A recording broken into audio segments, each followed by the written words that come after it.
সকাল 10টায় সবাই মিলে খেলাম খিচুড়ি। তারপর আমরা আবারও একটু ঘুরতে বের হলাম। ঝিলের পাশে আম গাছের ছায়ায় বসে আড্ডা দিলাম। এ যেন এক মনোমুগ্ধকর মুহূর্ত। এরপর স্কুলে ফিরে শুরু হলো আমাদের দুপুরের খাবারের কাজ।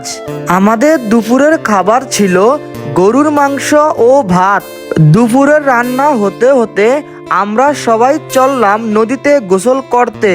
গোসল করতে এসে নদীর তীরে বসে সবাই মিলে বিভিন্ন উপাদান দিয়ে সুস্বাদু ভর্তা খেলাম। খাওয়া শেষে সবাই মিলে মজা করে গোসল করলাম।